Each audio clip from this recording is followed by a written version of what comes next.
Last night, my husband hit me so hard he split my lip.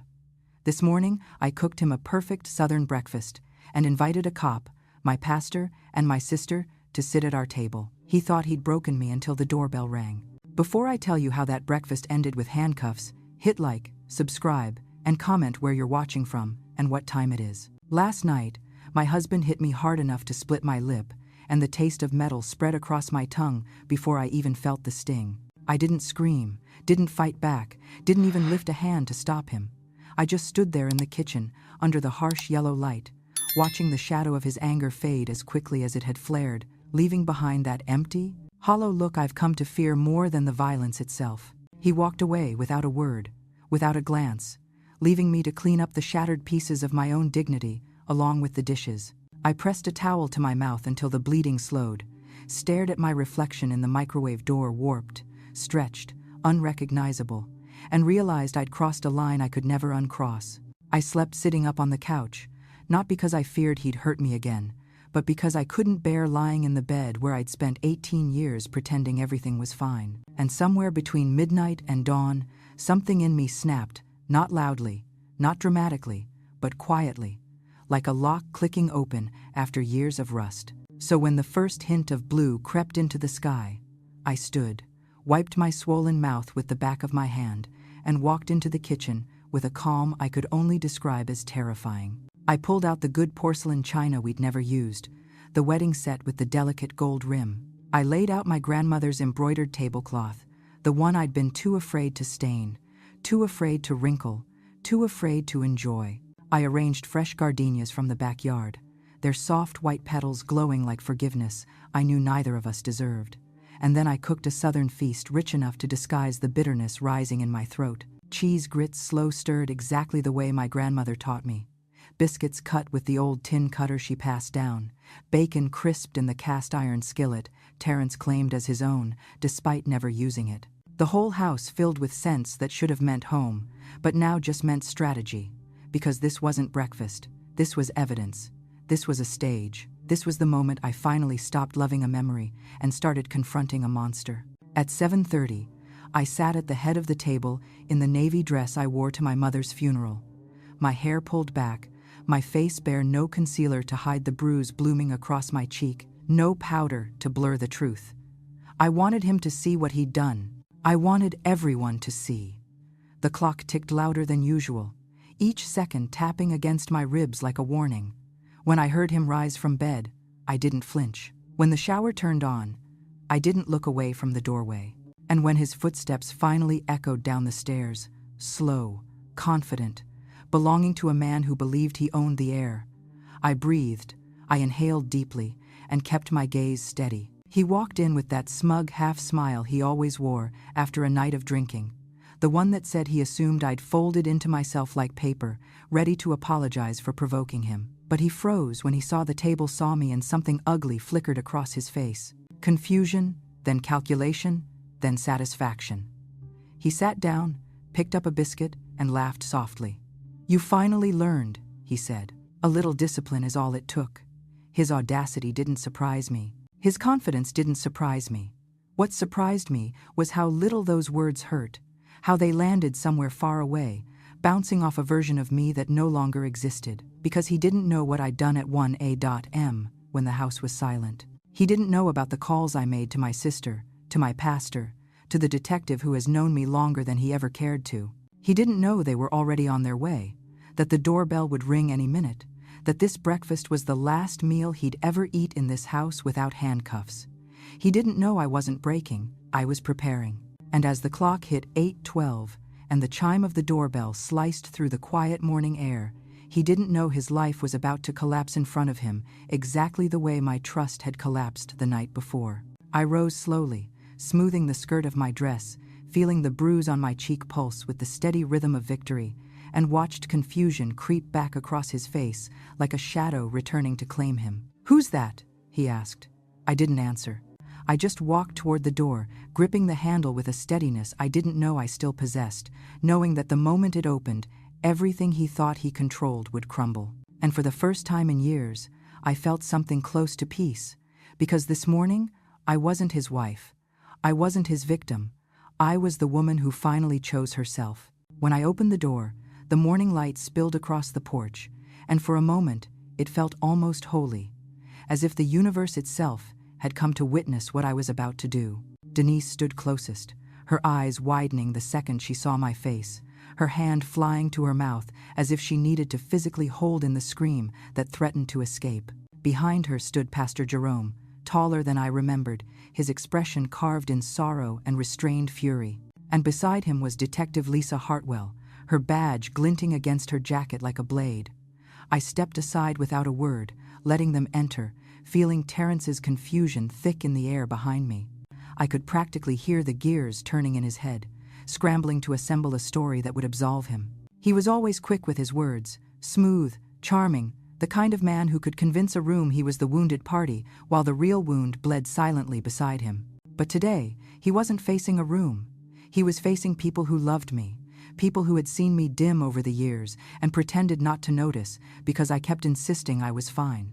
As they stepped into the dining room, Terrence stood, his smile faltering, collapsing into something brittle and frantic. "What is this?" he asked, glancing from one face to another as though someone might offer him a lifeline. "Why are you all here?" No one answered immediately. The silence stretched, thick and heavy, settling over him like a shroud.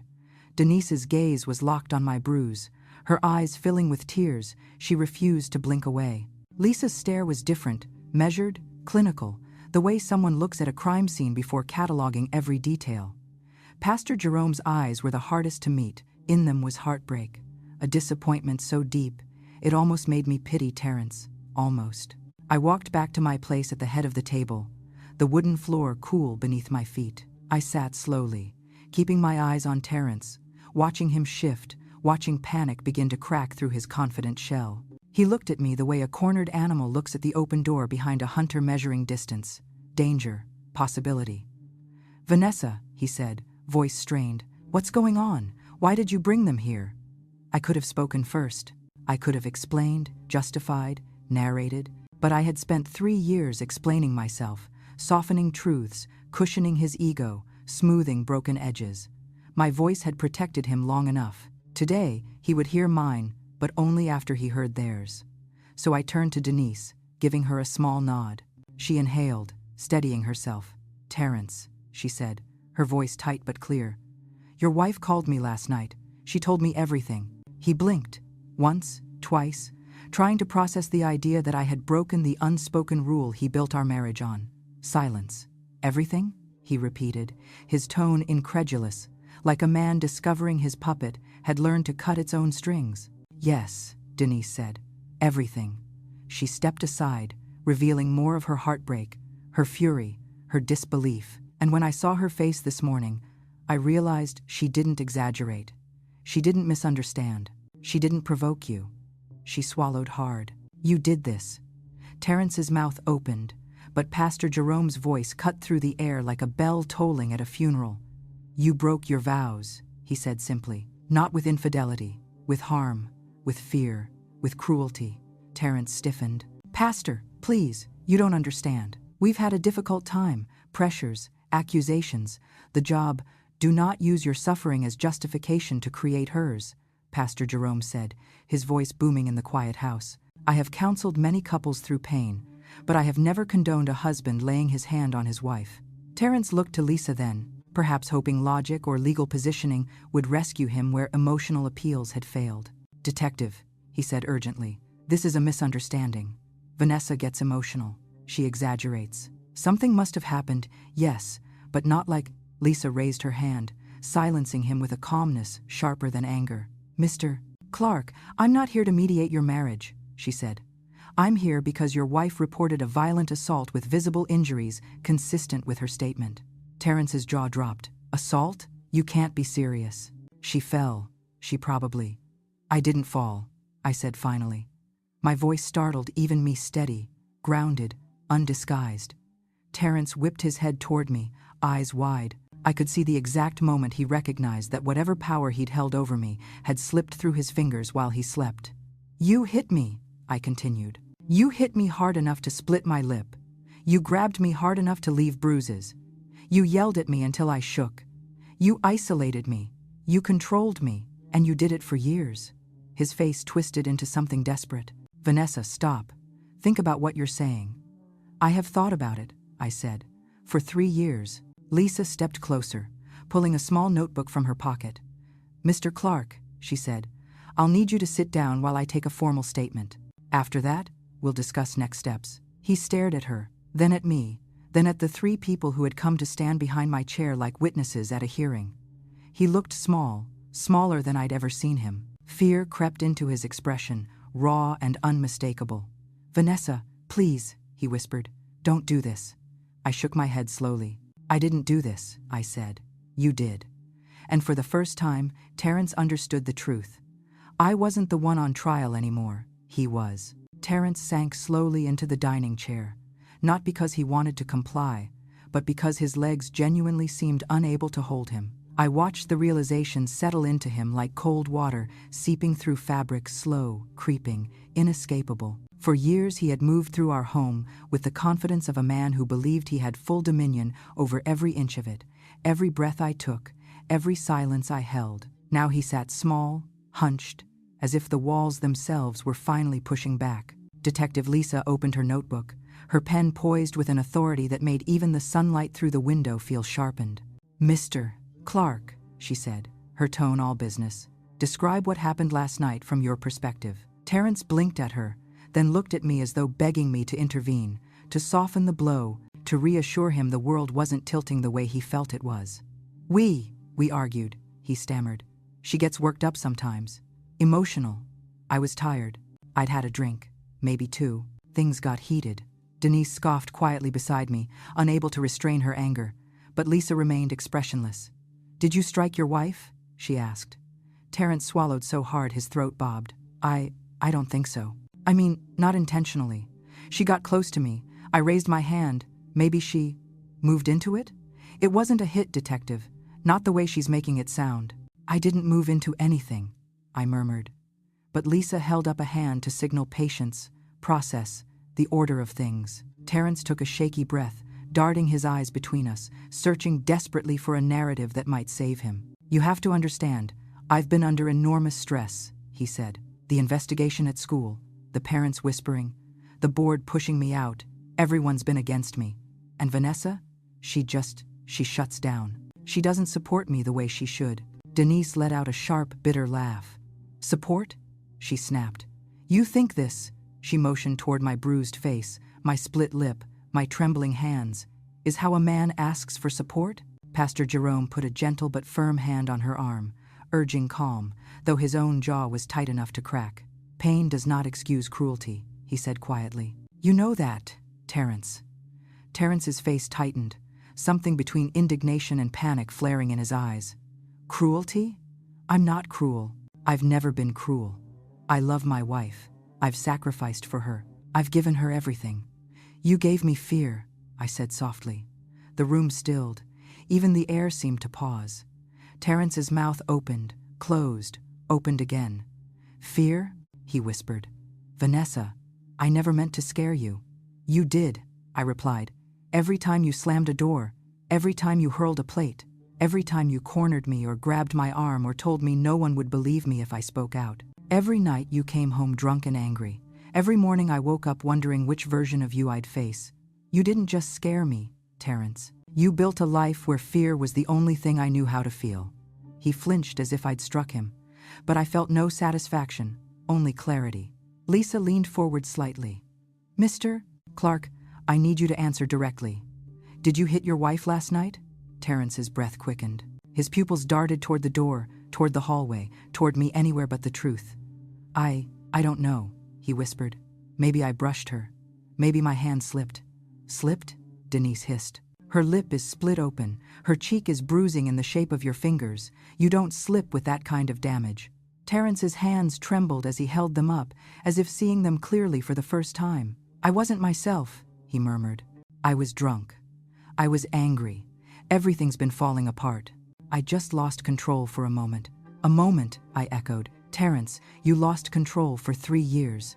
His head snapped up, genuine shock crossing his face. 3 years? He repeated. Vanessa, no. You can't mean that. I do. I didn't raise my voice. I didn't cry. I simply told the truth. You think this is about last night? You think this is about one hit? Terrence, this is about the way you have been destroying me piece by piece while convincing yourself you're the victim. His lower lip quivered. For a split second I saw the man I married, the gentle teacher, the thoughtful reader, the man who used to place little notes in my lunchbox just to make me smile. But that man wasn't here anymore. And the stranger sitting in front of me didn't deserve my grief for who he used to be. Vanessa, please, he said, voice cracking. Don't do this. Don't turn everyone against me. You did that yourself, I said, the moment you chose violence over love. Pastor Jerome exhaled deeply, as if he, too, were letting go of hope. Terrence, he said softly, repentance begins with truth, not denial. If you want forgiveness someday, you must first acknowledge the harm you've done. Terrence shook his head violently. I'm not a monster, he whispered. I'm not the villain here. I'm a good man who broke under pressure. Good men don't break their wives, Denise said coldly. Lisa set her notebook down, her tone shifting from investigative to decisive. Mr. Clark, she said, based on your wife's injuries and your statements, we have grounds to proceed with charges. Terrence's eyes widened with animal terror. Charges? Wait! No, Vanessa, stop this. You can fix this. I'm not fixing this, I said. I'm ending it. And as his face crumpled, as fear finally replaced arrogance, as the truth wrapped around him tighter than any accusation ever had, I realized something monumental. I wasn't afraid anymore. Terrence pushed back from the table so violently that the chair legs scraped across the floor, the sound sharp enough to slice through the tension, already choking the room. He stood there shaking, not from remorse but from the shock of losing control. Real control. The kind he'd relied on for years to bend my world to the shape of his moods. His chest heaved as he stared at each person in turn, searching for even one sympathetic face. But all he found were witnesses who had seen the truth written across my skin. You can't do this, he said finally, his voice cracking into a desperate rasp. Vanessa, please. Think about everything we've been through. Think about our vows. Think about the years I said quietly. For longer than you ever realized. His breath hitched, his eyes darting again to Lisa's badge, to Pastor Jerome's stern sadness, to Denise's trembling fury. Then he turned back to me, dropping his voice to something low, something rehearsed. You know I love you, he whispered. You know I never meant to hurt you. A familiar ache rose in my chest, the ache of wanting to believe him, but for the first time, that ache didn't pull me toward him. It pushed me away. You meant to control me, I replied. You meant to scare me. You meant to break me. And when you realized fear wasn't enough, you used your hands. His face twisted with indignation. I was drunk. You were cruel, I said. And cruelty isn't softened by bourbon. It's fed by it. He looked stunned, as if he couldn't comprehend that the woman speaking to him was his wife.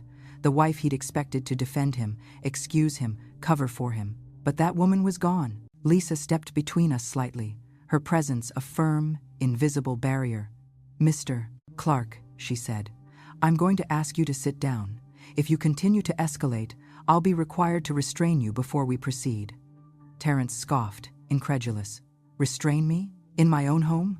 No, I corrected softly.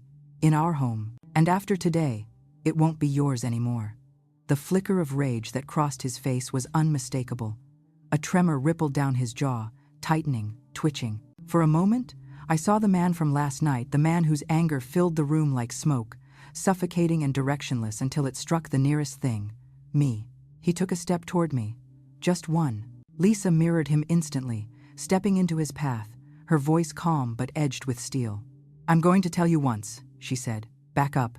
Terrence blinked, startled. He wasn't used to boundaries. Certainly not boundaries enforced by people who weren't afraid of him. Slowly, reluctantly, he stepped back, but his eyes never left mine. They were dark, darting, calculating. This is insane, he muttered. You've poisoned them against me. You've twisted everything. Vanessa, we're supposed to be partners. You're supposed to be on my side. I was, I whispered, for 18 years. Pastor Jerome moved closer then, his voice taking on the gentle authority of someone who had watched this marriage from the outside for far too long. Son, he said, love is not ownership. Marriage is not dominion. You stopped being her partner the moment you put fear in her heart. Terrence laughed bitterly, a hollow, broken sound. Fear? She's overreacting. She's emotional. She always has been. Denise stepped forward so quickly that Jerome had to reach out an arm to stop her from getting too close. Emotional? She snapped. Try living with a man who controls your money, isolates you from friends, gaslights you, and then hits you. See how emotional you become. His face reddened. She's my wife. Our finances. We're a cage. I cut in. He looked at me like the ground had shifted beneath him. A cage? I was trying to protect us. You were trying to own me, I said. And you did, for a long time. He shook his head violently, like a child refusing to hear the truth. No, you're twisting this. I'm the victim here. I lost my job, my reputation, everything. And now you want to take the last thing I have. I'm not taking anything, I said softly. You lost me long before today. Silence expanded, thick, suffocating. The kind of silence that comes right before a collapse. Terrence's breathing turned shallow, erratic. His gaze began darting toward the hallway, toward the front door, toward the kitchen window, calculating again, but more frantic now. I need a minute, he said suddenly, turning toward the hall. Lisa raised her voice sharply. Mr. Clark, sit down. That is not optional. I'm just getting water, he insisted, taking another step. Sit, she repeated, and this time her hand drifted toward her cuff case. Something about the cold professionalism of that gesture broke through his haze. He stopped, trembling, then slowly sank back into the chair as if every muscle in his body had turned brittle. You're all making a mistake, he whispered. I'm not the bad guy. No one wants you to be the bad guy, Pastor Jerome said gently. We want you to be accountable. Terrence stared at the table, at the biscuits, at the perfect breakfast he interpreted as submission. And I watched the realization wash over him, the understanding that the feast he thought symbolized his victory was actually the stage on which he would lose everything. Why would you do all this? He asked finally, voice small.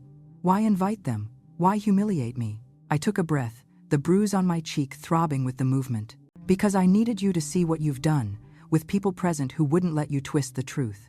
Because I needed witnesses. Because I needed to stop pretending. Tears burned behind my eyes but didn't fall. Not yet. Because last night, when you hit me, something in me died, and something else woke up. Terrence stared at me as if seeing a stranger. And maybe he was, because the woman sitting in front of him was no longer waiting for apologies or excuses or promises. She was waiting for justice. And justice was already standing in the room. Terrence's hands began to shake so visibly that the vibration traveled through the table, rattling the silverware against the porcelain plates like a warning only he could hear. His eyes darted from face to face, absorbing the truth that no one in this room believed him anymore. Not because I'd poisoned them against him, but because the evidence was written in purple and red on my skin like scripture he never intended anyone to read. He inhaled sharply and tried to steady himself, but the breath came out ragged, betraying the storm he was failing to contain. Vanessa, he said, leaning forward as if trying to bridge a distance that had already become a canyon. You know I didn't mean to hurt you. You know I just snapped. I've been under pressure. I lost everything. I didn't know how to cope. His voice cracked on the last word, and for a fleeting moment, I saw the man I once believed him to be. But pity is a luxury abused women cannot afford. Terrence, I replied, you didn't lose everything. You gave it away, one choice at a time, one drink at a time, one outburst at a time. And every time you chose anger, you chose it over me.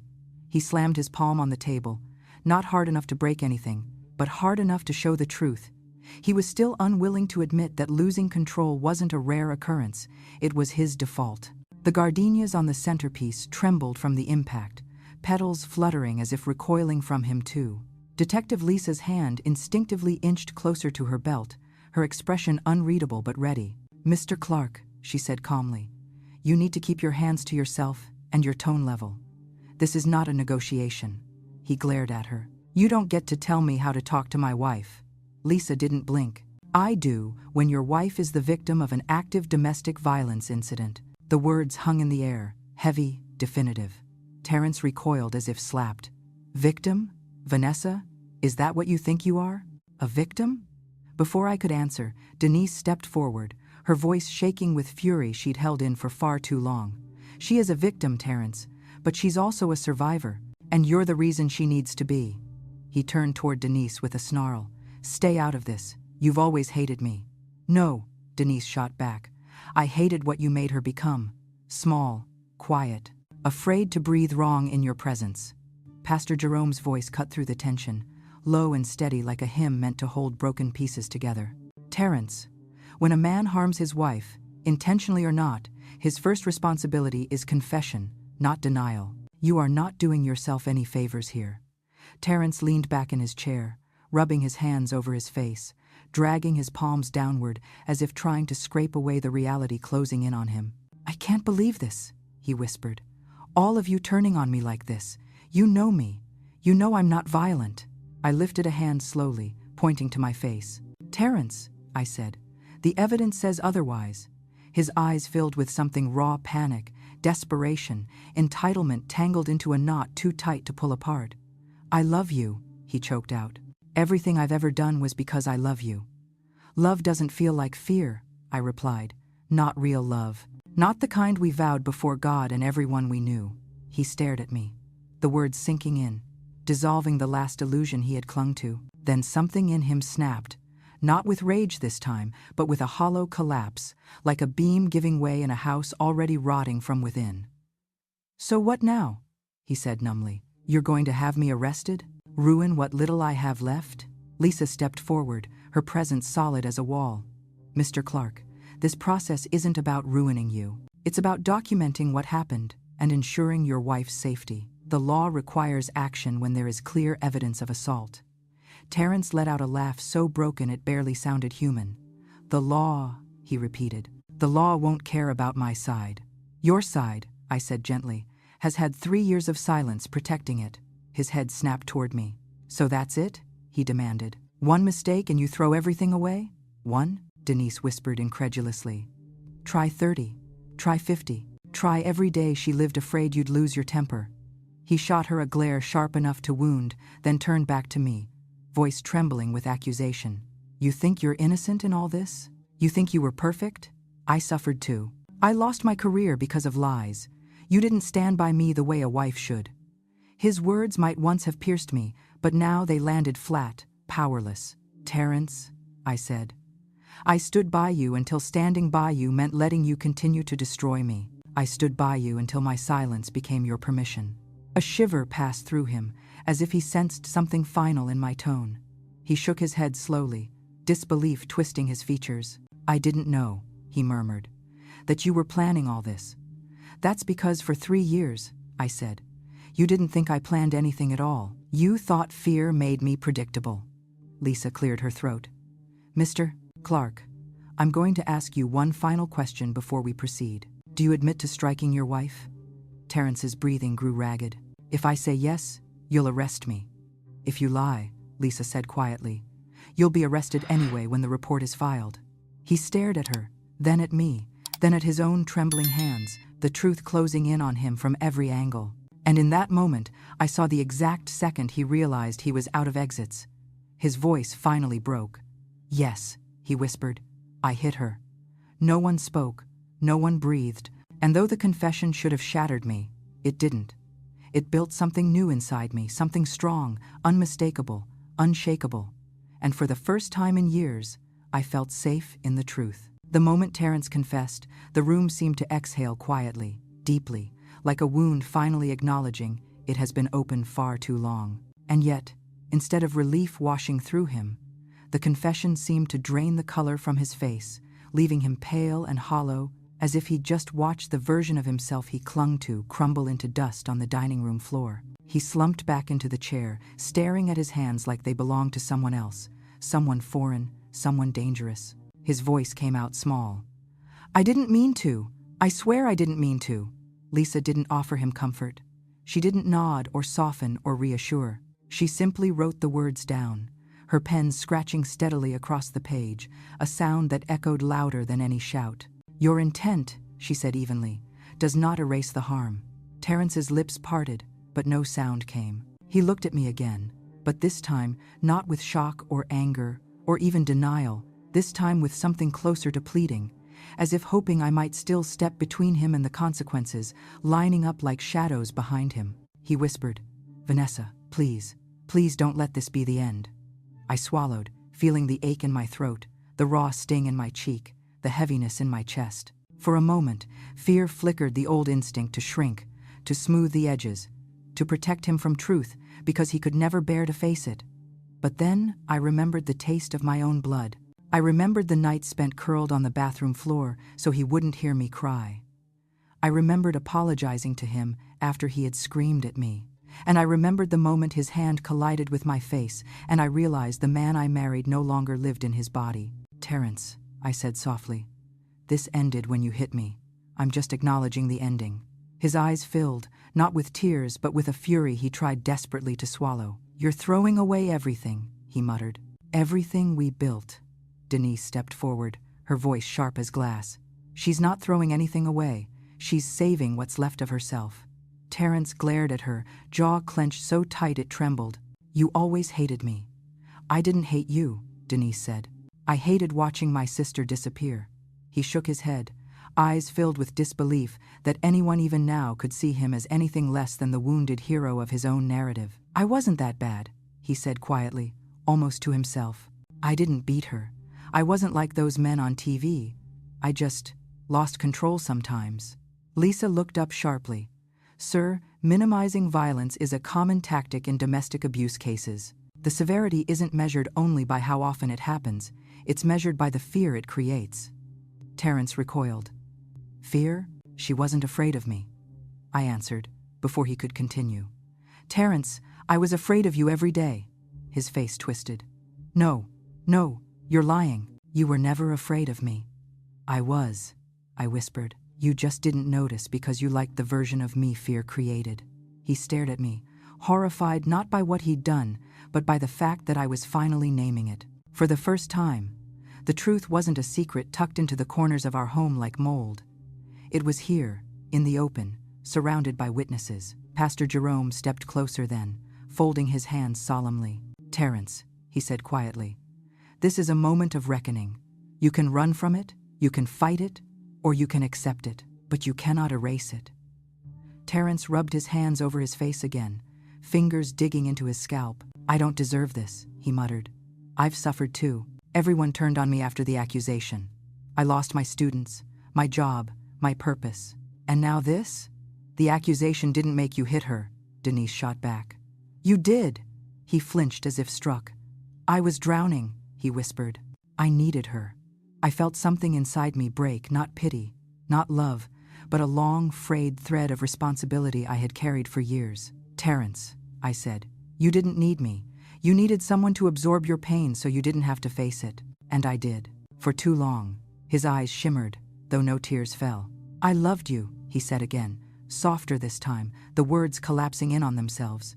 "Maybe you did," I replied, "but love isn't an excuse for harm, and it's not an apology."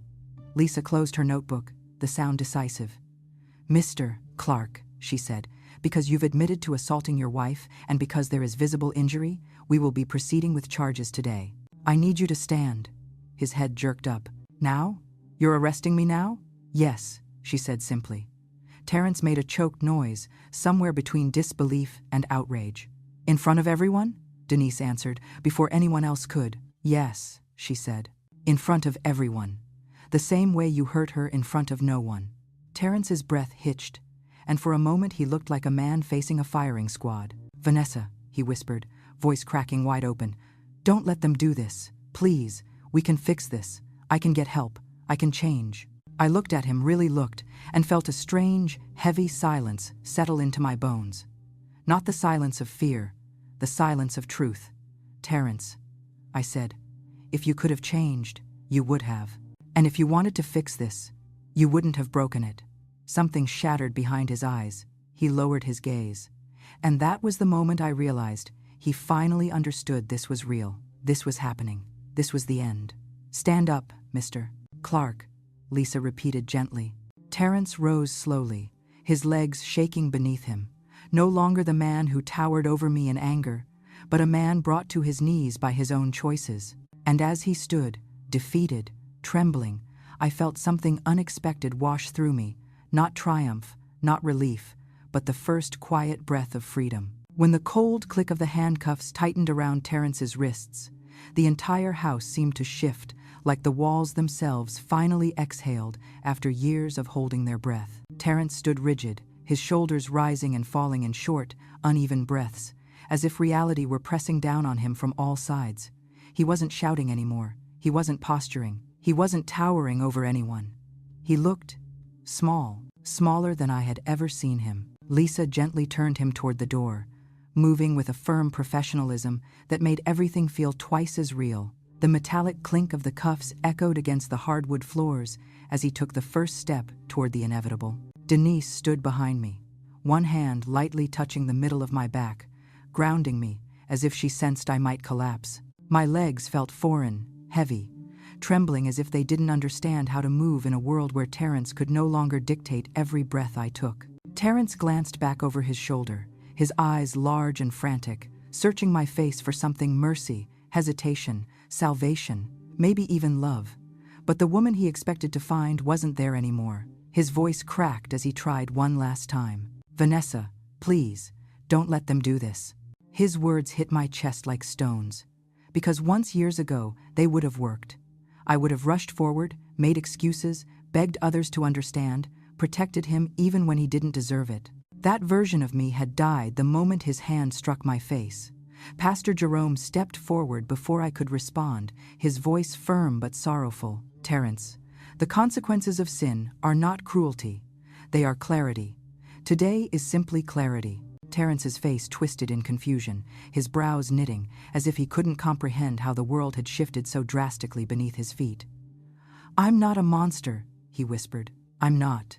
The pastor nodded slowly. "Monsters rarely believe they are monsters. But hurting someone you vowed to cherish intentionally or not is a grave failing, one you must now answer for." Terrence shook his head violently, as though the pastor's words physically stung. "I was under pressure. I was angry. I was stressed. She knows what I've been through." I finally found my voice, calm but sharp. "Yes, Terrence, I do know what you've been through. The difference is, I never used my pain as an excuse to harm you." His mouth opened, but nothing came out. The truth lodged itself in his throat like a blade. Lisa gently urged him toward the entryway. He hesitated, his feet seeming to glue themselves to the floor. "Wait," he said suddenly, desperation flaring. "Vanessa, what will people think? What about my job, my reputation?" Denise scoffed under her breath. "You're worried about your reputation after hitting my sister?" Terrence ignored her, eyes fixed on me alone. "Vanessa, please say something. Please tell them it was just a mistake." I took a slow breath, aware of the weight of the moment, aware that whatever I said now would etch itself into the rest of my life. "Terrence," I said softly, "the mistake wasn't that you hit me. The mistake was everything that led you to believe you had the right to." His face drained of color. That was when something inside him broke, not the angry, violent part, but the fragile illusion that he still held any power over me. He lowered his gaze, and for the first time, he stopped resisting. As he stepped out onto the porch with Lisa beside him, the early morning sun hit his face, illuminating the exhaustion, the fear, the unraveling man beneath the roles he'd played for so long. Neighbors peeked out from behind curtains, drawn by the flashing lights and the figure of a handcuffed man being led down a quiet Charleston street. The humiliation hit him instantly, like he'd been slapped, like the world was witnessing a truth he had fought desperately to hide. He whispered harshly to Lisa, "Can't we do this somewhere else? Please? People will talk." Lisa didn't slow. They talk when someone gets hurt. Maybe now they'll talk for the right reasons. Pastor Jerome, Denise, and I watched from inside as Terrence was guided into the back of the cruiser. I thought I'd feel triumphant, vindicated, powerful. But instead, a deep ache settled behind my ribs, grief for what we once were. Grief for the life I had tried so hard to hold together. Grief for the version of him who might have loved me once, long before fear and rage hollowed him out. When the car door slammed shut, Terrence lifted his eyes to meet mine through the window. There was no hatred there, no fury, just a devastating understanding. He finally realized I wasn't coming to save him. The cruiser pulled away slowly, the tires crunching over the gravel, and for the first time in years, the house felt silent. Not tense, not suffocating, silent, free. Denise exhaled a shaky breath. "It's over," she whispered. I shook my head.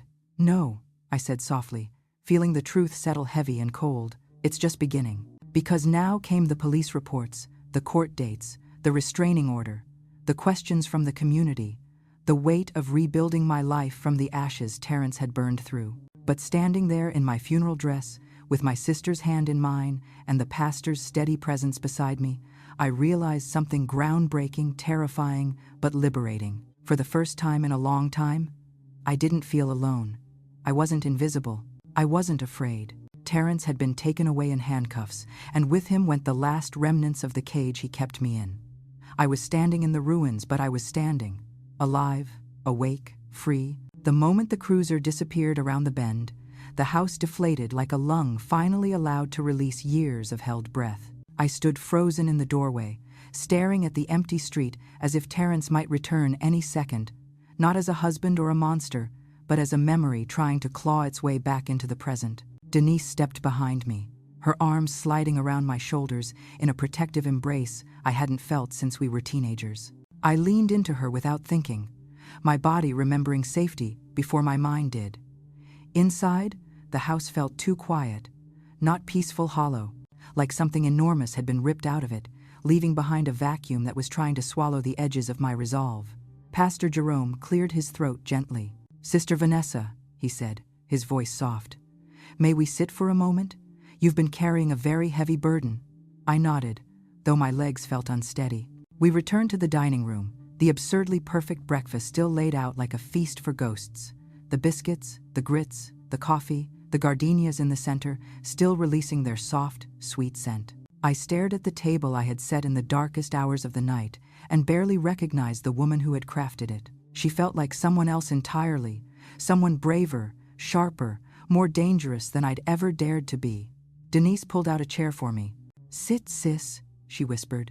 I lowered myself slowly, the dress fabric rustling, the injury on my lip throbbing with every movement. Lisa stood near the doorway, arms crossed, not impatient, but on alert, as if expecting some unseen threat to reappear.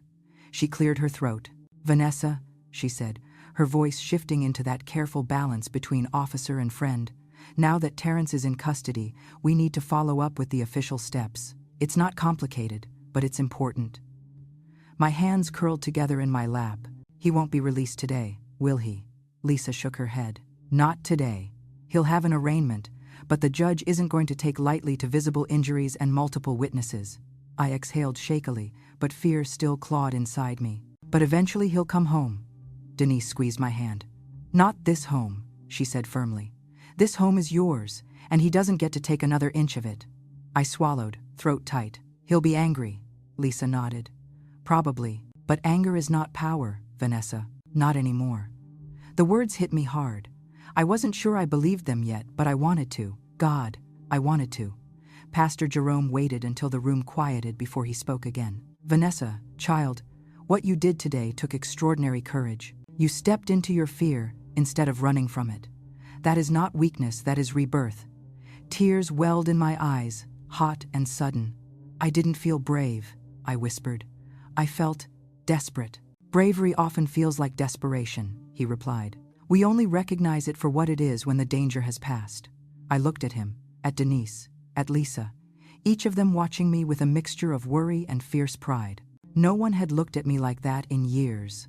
For so long, the only gaze I lived under was Terrence's scrutinizing, demanding, disappointed. Now, with him gone, I didn't know how to exist under the weight of kindness. "I don't know what comes next," I admitted. "I don't know how to rebuild anything." Denise leaned closer. "You don't rebuild today. Today you breathe. That's enough." I nodded, though fear still coiled in my stomach. My eyes drifted to the gardenias, white, fragile, open. Terrence used to say they wilted too easily, that they were high-maintenance flowers, more trouble than they were worth. Funny how I'd never questioned that metaphor until now. I reached out and touched a petal lightly, surprised when it held firm beneath my fingertip. "I need to see the house," I murmured suddenly. All three looked at me. "What do you mean?" Denise asked. "I mean, all of it," I said. "Every room. I need to walk through it. I need to know what's mine again." Lisa nodded slowly. "We'll go with you." I stood, my legs trembling. Pastor Jerome supported my elbow as I took my first step toward the hallway. The house felt like a museum of my past life, each corner a display of the years I lost and the years I endured. The living room, where Terence used to complain the couch, was too soft, too old, too boring, but never lifted a finger to replace it. The staircase, where he used to call down to me, impatience in his voice. The hallway to the bedroom, where I had once walked with hope, then later with dread, then finally with nothing at all. When we entered the bedroom, Denise inhaled sharply. The sheets were rumpled, the pillow indented, the room still carrying Terence's scent bourbon, aftershave, old anger. I felt my body tense the moment I stepped inside, as if expecting him to burst through the door and demand an explanation. Lisa noticed. "Do you want to leave the room?" I shook my head. "No, I need to be here. I need to feel it." Denise slipped her arm around me, and together we stood in the center of the room that had been both sanctuary and prison. My eyes landed on the nightstand his side, a glass with fingerprints, a watch he never repaired, a book he claimed he'd read someday, his phone charger, still plugged in. Then my eyes moved to my side, empty, bare, like I had slowly erased myself without noticing. "He took up all the space," I whispered. "I let him." "You survived him," Lisa corrected gently. "That's different." My throat tightened again. What if I don't know who I am without him?" Pastor Jerome stepped beside me. "Then, my dear, today you begin finding out," he smiled softly. "And there is grace in that." For the first time that morning, I let my gaze drift toward the window. Sunlight streamed through, warm and golden, dust dancing in the beam. Outside, a breeze stirred the Spanish moss hanging from the oak, soft, slow, unhurried. Freedom moving gently. My freedom. "I want to change the locks," I said. "Today." Denise nodded immediately. "We will. I want to clean the bedroom," I added. "Wash everything. Open the windows." "We can," she said. "We will." "And then?" Lisa asked quietly. I exhaled slowly, letting the weight lift from my lungs. "Then," I said, "I think I'd like to decide who Vanessa is when she's not someone's fear." And for the first time in years, I felt something unfamiliar slide beneath my ribs. Hope. Small, fragile, but alive and growing.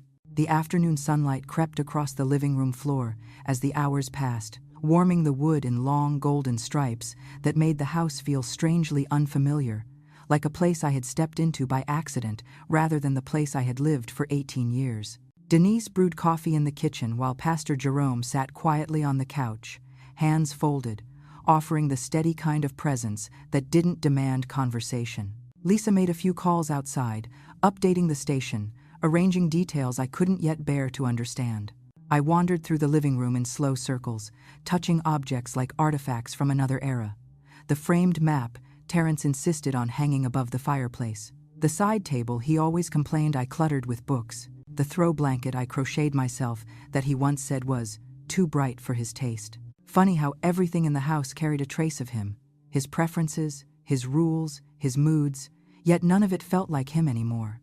Or maybe I no longer felt like the woman who bent herself around his edges. I paused at the bookshelf. Rows and rows of novels, my novels. Stories I used to love. Worlds I escaped into before my real world became too unstable to step away from. My fingers traced the spine of a book I hadn't touched in years, and I felt something flutter inside me. A memory. A version of myself I'd lost track of. "You used to read that one every summer," Denise said softly behind me. I turned. She held her coffee close, watching me with eyes that had seen too much of my pain, even when I tried to hide it from her. "I forgot," I whispered. "I forgot a lot of things." Denise came closer. "That's what happens when you spend too long surviving. You stop living." The words hit deep. I closed my eyes, letting them sink into places inside me I had kept locked and silent. "He didn't just take my confidence," I murmured. "He took my time, my joy, my days." "He didn't take them," Denise corrected gently. "He wasted them. And now you get them back." I held the book against my chest, letting the truth settle in my bones. "But I don't know what to do next." Denise gave a small smile. "Then start with something small." So I opened the book. The pages smelled faintly of dust and sunlight, and as I flipped through them, I felt something awaken like a muscle, remembering how to move after years of stillness. I didn't read anything yet. I wasn't ready for that. but the simple act of holding it felt like reclaiming something precious. Just then, Lisa returned from outside, her expression focused. "Vanessa," she said, "I need to go over the next steps with you. Terrence has been processed. He'll stay in custody overnight, and the arraignment will be tomorrow morning. You'll need to give a formal statement at the station this evening." My throat tightened. "I have to go there?" "Not alone," Lisa said firmly. "I'll accompany you. Denise can come too if you want." Denise nodded immediately. "Of course I'm coming." I nodded slowly. "Okay, I can do that." "You can," Lisa said, "and you will, but I'm not going to pretend it'll be easy." I appreciated the honesty. I was learning to value truth again. We sat at the dining table, still cluttered with the breakfast I made in the dark, surreal hours before dawn. I pushed the plate away, unable to look at it without feeling the ghost of Terrence's smirk. Lisa began outlining the process.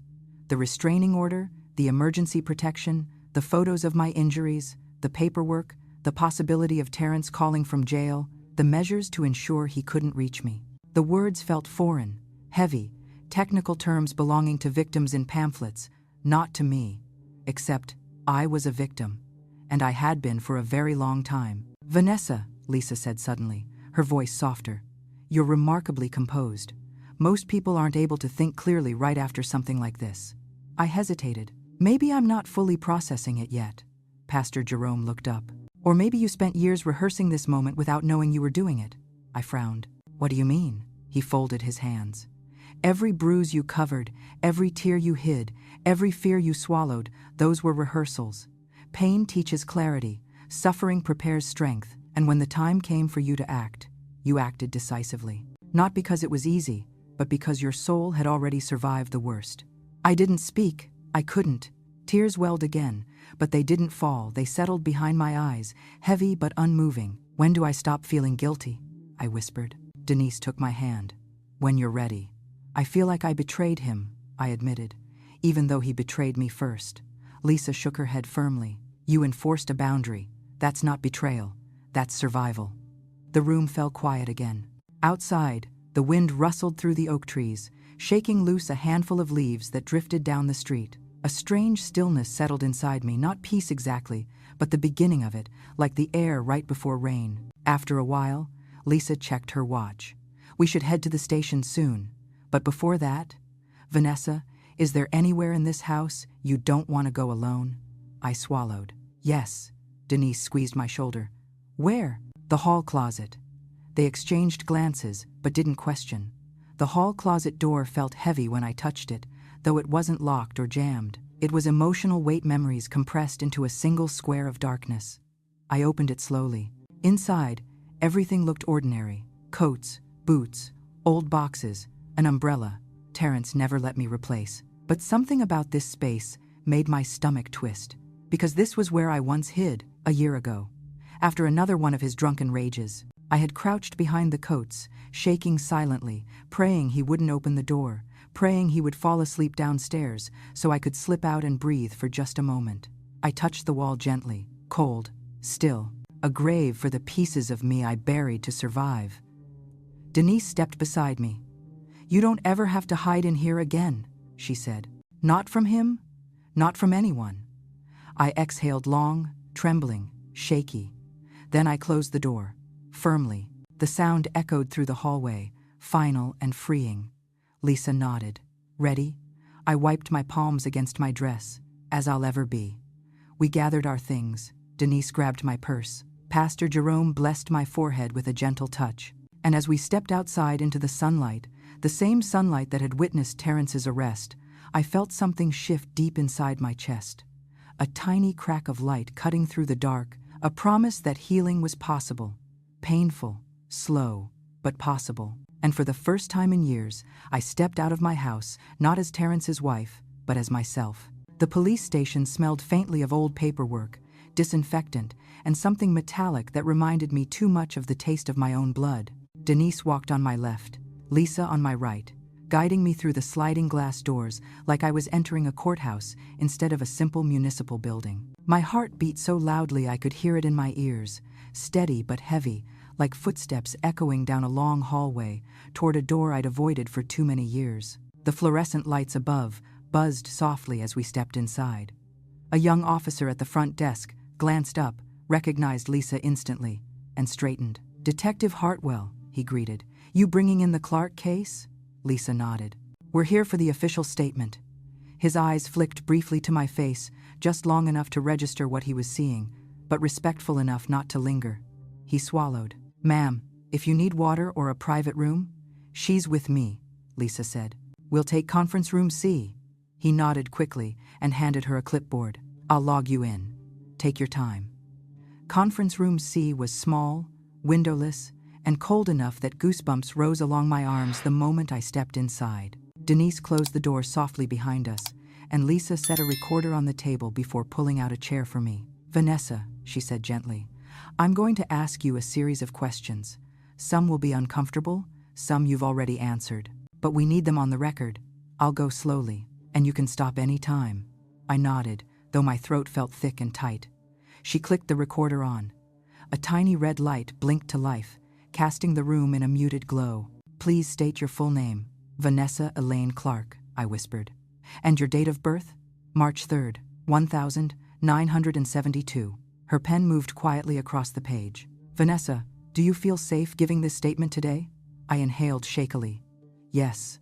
"Did the injuries visible on your face occur within the last 24 hours? "Yes." "Who caused those injuries?" Even though I knew the answer, even though I had said his name hundreds of times, saying it now felt like stepping off a ledge. "My husband," I breathed. "Terrence Clark." Denise's hand tightened around mine under the table. Lisa continued, her voice steady but kind. "Has this happened before?" For a moment, the room blurred. Not from tears, just memory. The slammed doors, the broken plates, the bruises hidden under sleeves, the quiet apologies swallowed in the dark. "Yes," I finally whispered. "More times than I can count." "Can you describe the earliest incident you remember?" The words spilled slowly, like blood from a wound that had been covered for too long. I told her about the meatloaf, the plate hitting the wall, the first time he grabbed my arm hard enough to leave marks. His apology afterward, soft and trembling, the kind of sorrow that made you believe hurting him by leaving would be worse than staying. I described the financial control, the isolation, the fear, the night he found the apartment application, his voice low and dangerous, telling me I belonged to him.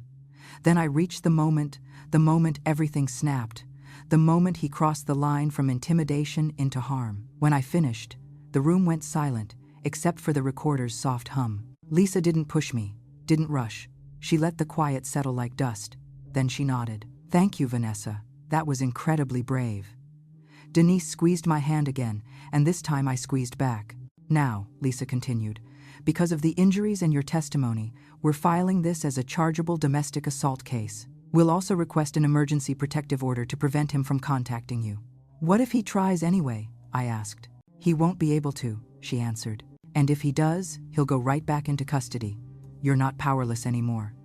The words steadied me more than she realized. After the statement was complete, Lisa turned off the recorder and exhaled. "You did it," she said softly. The tension that had built up in my chest since the moment we left the house broke like a dam.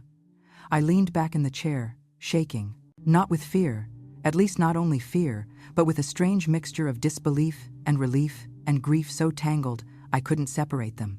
"Is it normal to feel like this?" I whispered. "Like I'm floating?" Pastor Jerome stepped closer. "It is normal," he said gently. "You have been in survival mode. Now your body is learning what stillness feels like." "Stillness," I repeated. The word felt foreign but beautiful. We left the conference room, and the young officer at the desk handed Lisa some paperwork. "The judge already approved the emergency protective order," he said. "It's active immediately." Denise let out a breath I didn't realize she'd been holding. Thank God. As we stepped outside into the evening light, I expected the fear to return, the instinct to look over my shoulder, to brace myself for Terrence's anger. But instead, I saw the world differently. The sky was soft blue, fading into gold. Cars hummed by. Birds settled on telephone wires. Ordinary sounds, ordinary life.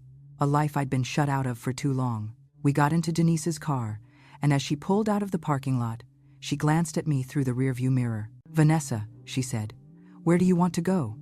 It was such a simple question, but no one had asked me what I wanted in years. I stared out the window at the road stretching open before us. For once, there was no fear pressing against my ribs. No footsteps behind me. No voice controlling the direction of my day. Home, I said finally. But the version of home that looks like mine. Denise nodded, her expression soft and full of something fierce. Then that's where we'll go. As we drove toward the house, my house, I realized something important. Terrence was gone, but the shadow he cast wasn't. Not yet. The real battle wasn't the arrest. It wasn't the statement. It wasn't even the bruise on my face. The real battle would be learning how to exist again. How to rebuild. How to breathe without permission. But I wasn't walking into the dark alone anymore. And when Denise reached back to squeeze my hand, and Lisa looked at me with a quiet certainty, and Pastor Jerome bowed his head in silent prayer, I understood something I hadn't felt in years. I was surrounded, I was supported, I was safe, and I was just getting started. When we pulled into my driveway, the sky had already shifted into that deep navy blue that comes right before night takes over. The kind of color that feels heavy, like the world is holding its breath. The porch light glowed softly against the siding, illuminating a house that suddenly felt both familiar and foreign, mine and not mine at the same time. Denise parked and stepped out first, scanning the yard instinctively, as if half expecting Terrence to appear from behind a hedge. Lisa walked beside me, not hovering but close enough that I could feel her presence like a warm, understated shield. "Let's get inside," she said gently, one step at a time. The door creaked when I pushed it open, the same sound it had made for years, but this time, it didn't make my stomach knot. This time, it didn't sound like a warning. It sounded like possibility. The moment I stepped into the house, a wave of scent hit me, the faint sweetness of gardenias from the dining table, the aroma of the breakfast I'd made earlier, and beneath that, something deeper, something older, the scent of Terrence that still clung to the walls, the fabrics, the air. It wasn't dangerous anymore, but it still made chills ripple across my arms. Denise closed the door behind us, locking it with a loud click that echoed through the silent house. It sounded final. It sounded like a line drawn in the sand. "First things first," Lisa said. "We need to secure the house. Not because he'll come, he can't, but because you need to feel safe." Denise nodded. "We'll check the windows, the doors, everything." I nodded, letting them move through the house while I stood in the entryway, staring at the space around me. My living room, my floors, my walls, my life. A life I hadn't really inhabited in a long, long time. My eyes drifted to the picture frames on the wall, wedding photos, vacation photos, Terrence's awards. They suddenly felt like relics from a history museum I no longer belonged to. The wedding photo caught my eye. Terrence was smiling at the camera, his hand on my waist, my face glowing in a way that felt unbelievable now. I looked so full of hope, of trust, of belief in a future I didn't know would unravel piece by piece. Denise returned from the back hallway. All windows locked, backyard clear. Lisa came from the kitchen, doors secured. "You're safe. Safe." A word I never thought would apply to me again. "Thank you," I whispered, the words cracking a little in my throat. "Now," Denise said, taking a soft breath. "What do you want to do first, V?" I glanced around the room, my fingers unconsciously drifting to the bruise on my cheekbone. What did I want? For so long, wanting anything felt dangerous, wrong, futile. Now the question felt overwhelming, like being handed a blank page after years of being told what story to write. "I want..." My voice trailed off. Lisa encouraged softly, "Start small." So I did. "I want his things gone from the bedroom." Denise nodded immediately. "Then we'll do that." We moved down the hallway together, and for the second time that day, I stepped into the bedroom, the room I had spent countless nights in silent fear, silent pretending, silent endurance. But now, the silence wasn't threatening, it was clearing. It was the silence of a space ready to be reclaimed. Denise opened Terrence's side of the closet and began pulling his clothes off, hangers, dress shirts, sports jackets, the burgundy tie he wore to parent-teacher conferences, the coat he refused to replace even after the elbow seam split. Each item landing in the donation box sounded like a soft, controlled exhale. Lisa packed his toiletries from the bathroom: aftershave, expensive cologne, beard trimmers, the comb he always left on the counter. I watched as piece by piece, the ghost of him was gently removed from my space. Not violently, not angrily, just removed. like clearing rot from a house so it could breathe again. "You okay?" Denise asked. "Yes," I said truthfully. "More okay than I thought I'd be." After an hour, the room felt emptier, lighter, mine. But something still pulled my gaze toward the dresser drawer on Terrence's side, the one he kept locked most of the time. He claimed it held work stuff, private things, important documents. But today, the lock felt like an artifact of old power. And for the first time, I reached for it without hesitation. The lock wasn't even strong. A firm tug opened it. Inside were stacks of letters, receipts, journals, and a small velvet box I didn't recognize. My breath caught. "Vanessa?" Denise stepped beside me. "What is it?" "I don't know." My fingers shook a little as I opened the box. Inside was a necklace, a delicate gold chain with a pendant shaped like a gardenia. My breath hitched. It was beautiful, simple, thoughtful, something the old Terrence might have given me, except he never did. Tucked beneath the necklace was a receipt dated 2 years ago, the year everything began falling apart, the year he first grabbed my arm hard enough to bruise, the year he began slipping away into anger and resentment. "He never gave this to me," I whispered. Denise's brows knitted. "Why would he buy it and hide it?" I sifted through the drawer until my fingers brushed a small notebook. In his handwriting, messy, rushed, uneven. I hesitated. Reading felt like a violation. But after everything, I needed to understand. The first page made my heart stop. "I don't know how to fix this. I don't know when I became someone she fears. I want to be better, but I don't know how to stop the anger." My chest tightened. I flipped to another entry. "I bought her the necklace. I want to give it to her, but she looks through me now. I don't blame her. I wouldn't love me either." And another. "Every time I try to be gentle, the rage grabs me first. I don't know if I'm losing her or losing myself." Tears blurred my vision, hot and complicated. Denise touched my shoulder. "V, you don't have to read more." "I know," I whispered. But I needed to know if there was anything left of the man I married. And there was, but it wasn't enough. Not to undo what he'd done, not to erase the fear, not to heal the wounds. At the bottom of the page, written smaller, almost smudged, "If I don't stop, I'll destroy her." A sob caught in my throat, not because I pitied him, but because I finally understood something vital. Terrence wasn't a monster by nature, but he chose not to fight the monster he was becoming, and those choices destroyed us both. I closed the notebook softly. "I can grieve the man he used to be," I said quietly, "without forgiving the man he became." Lisa nodded. "That's exactly right." Denise hugged me gently, careful of my bruises. The house felt different now, lighter, clearer, honest, and for the first time since morning, I felt the weight of exhaustion settling in my bones. "V," Denise said softly, "you've done enough for today. Do you want to rest?" I exhaled. A long, trembling, freeing exhale. "Yes," I said, "but will you stay?" Denise smiled. "I already planned on it." And as I lay down that night, not in fear, not listening for footsteps, not flinching at every sound, I realized something small but monumental. I would sleep. Not perfectly, not peacefully, not yet, but safely. And safety was the first step toward becoming someone new, someone whole, someone free. Morning light poured through the bedroom windows like a soft, hesitant blessing, touching the corners of the room that had once felt like cages. I opened my eyes slowly, unsure at first where I was, almost expecting the old fear to snap awake inside me the way it had so many mornings before. But nothing snapped, nothing tightened, no dread rose in my stomach, just quiet, soft, real. Denise was asleep on the couch downstairs, the murmur of a true crime show whispering faintly through the floorboards.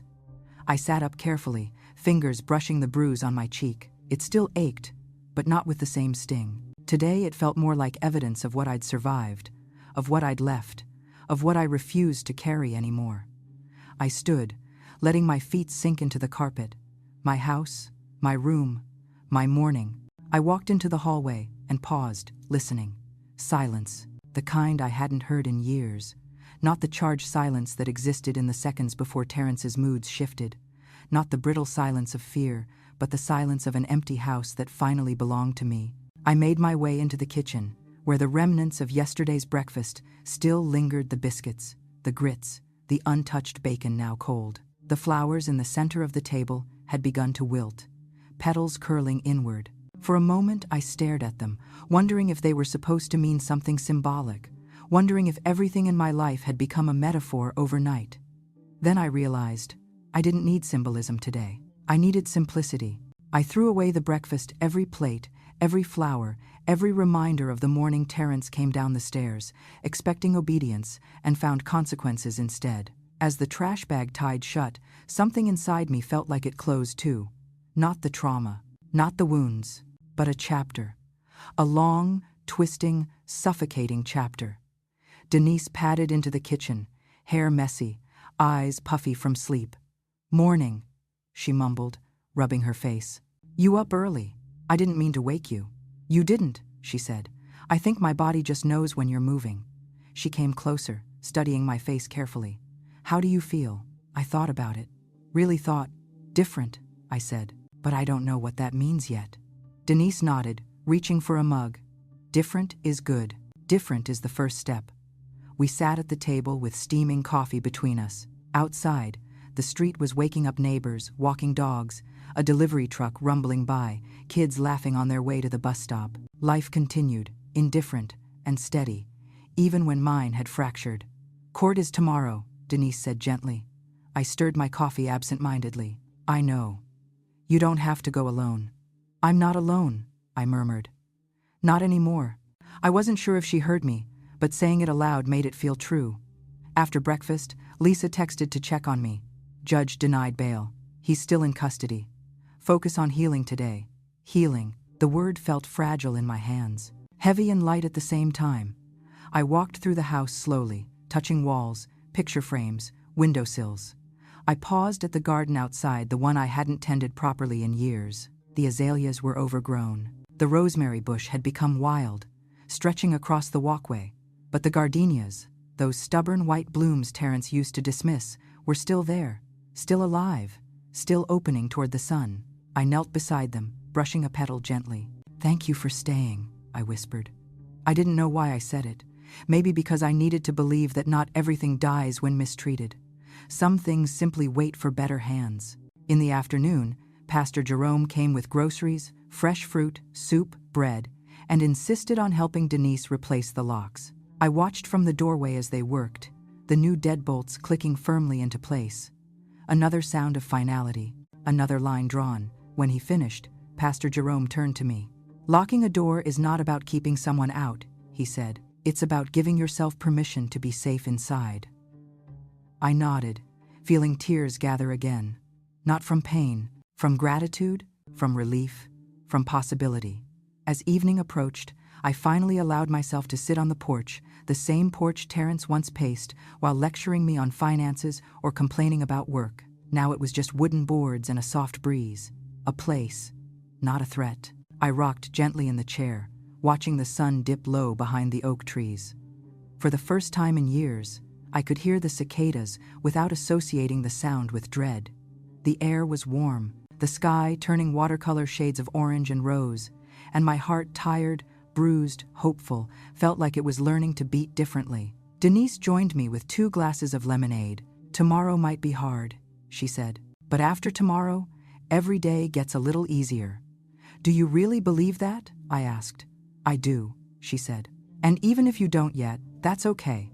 Belief comes later." I sipped the lemonade, sweet, tart, bright. My voice was quiet when I spoke again. "I don't know who I'm going to be after all of this." Denise smiled gently. "Whoever you want."